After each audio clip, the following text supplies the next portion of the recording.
Minister, I want to ask about the timeline for publication of the Heritage Ireland 2030 plan. The publication has been subject to some delay. You might outline the reasons why and how close we are now to progress on that, a plan that is very important for our built and cultural heritage. I get the Minister's 2 minutes. Thank you, Deputy Heydon. Heritage Ireland 2030 is a new national heritage plan for Ireland, which is currently being developed by my department, and it will provide a coherent national heritage policy, recognising its importance to local communities and global visitors alike. And community engagement will lie at the heart of Heritage Ireland 2030, reflecting the values, visions and concerns of our citizens, communities, farmers, tourists and businesses. And it will provide the opportunity for stakeholders to engage with our heritage, building on the priorities and key investment targets set out in investing our culture, heritage and language. And a steering group headed up by my department has been engaged in consultation with key stakeholders throughout the year to gauge and inform thinking on the broad pillars of the Heritage Ireland 2030 plan and to help to frame the public consultation process. It is a revitalised national heritage plan. It will provide the overarching framework for Ireland's heritage policy, reflecting and recognising its importance to local communities and global visitors alike. And community engagement ultimately will lie at the core of Heritage Ireland, reflecting the values, visions and concerns of citizens, communities, farmers, tourists, as I said, and businesses. And significant progress has been made in the consultations with key stakeholders, and this critical phase is now nearing completion. The steering group has facilitated inputs by many partners by extending the original closing date for submissions. And the resulting engagement has identified additional needs and opportunities across the board, built and natural heritage space, building on the priorities and key investment targets previously set out in investing in our culture, heritage and language, which was launched earlier this year. And to gather the views of the wider community, a public consultation document informed by the stakeholder engagement is now being drafted by the steering group. The remainder will be in the official. Deputy Heydon. I'd like to thank the Minister for the response, and look, at the heart of any plan is going to be funding is going to be a key element, and as we provide more money under Project Ireland 2040, good schemes like the Built Heritage Investment Scheme will require increased investment as we emerge from the last decade, because those schemes are very good, but they haven't really been able to do what we would like them to due to a lack of funding. But Minister, similar to that, resources in schemes is crucial, as is investment in the key staff who deliver them. So most local authorities would have one heritage officer and one conservation officer. They do great work, they're extremely busy and they're really critical in terms of the community engagement piece. They are well placed on the ground to work with community groups.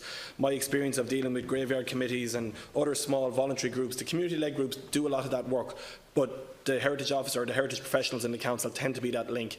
They're very busy as it is, and I do think consideration in any increased funding will have to be considered to giving them extra resources as well and staff to make sure they can do the great work that they do in working with the community groups to do the work on the ground. Thanks for observing the time. Thank you, Last Cancrola. I don't disagree with the Deputy on that. I think resources are critical in terms of implementing the goals and objectives that we have for any plan, particularly an ambitious plan like Heritage 2030. Just in the Deputy's own constituency in Kildare, just in relation to the built heritage, there were in 2017 there was 71,680 in funding given towards that, and the structural fund was 53,000.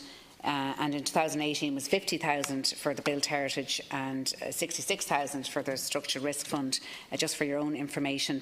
Overall, we've provided funding of 3.3 million for 431 projects across the country in 2018. Some of these have already been completed, but the vast majority are on site at the moment, and there are sites bustling with activity across every local authority in the country, where you can see specialist heritage trades and crafts being put to good use in saving and restoring our historic buildings. And these two schemes have funded 920 projects since the start of 2017 across every local authority in the country. 767 under the Built Heritage Investment Scheme and 153 under the Structural Risk Fund. The Historic Towns Initiative was also rolled out nationwide for the first time in 2018, and 6 towns have shared in £1 million in funding via the Heritage Council. Question from Thanks for that. I would like to acknowledge the role that the Structure the Risk Fund in particular has played in villages and towns like Castledermot, Kilcullen and Kildare Town in addressing very significant deficits, and the heritage officers work closely with those local community groups, and it's been really successful. And it just goes to show, when you do have money and investment put in there, how well it can go. And I do think your department engaging with the heritage of professionals in every county they're key stakeholders, and if they haven't been consulted, they should be part of that public consultation or a consultation process of its own. In terms of the small built-in cultural heritage projects, they're great, but if we look at where we'll be in 2030 and we look back, it'll be hard to identify how successful the plan has been by all the small schemes. And I think it's really important that consideration is given to some large-scale flagship projects. And an example that I can think of in Kildare would be the Curragh Plains, a 5,000-acre expanse that covers everything in built and cultural heritage, you know, an outwash plain where St Bridget's threw her cloak, from the race of the Black Pig to Donnelly's Hollow to the Little Curragh. There's so many stories there. It is an area that we are extremely proud of in Kildare. Many Kildare people use for recreational purposes. It's a huge tourism attraction, but it's not well managed at the minute. We need an active conservation and management plan, and a flagship project like that would be a key one that I think we should try and incorporate in Heritage Ireland 2030. final response. Thank you, Deputy. I didn't know that about St Bridget's Cloak and the Curragh Plains. I think I note your comments about that and integrating that into perhaps an overall strategy for Heritage Ireland 2030.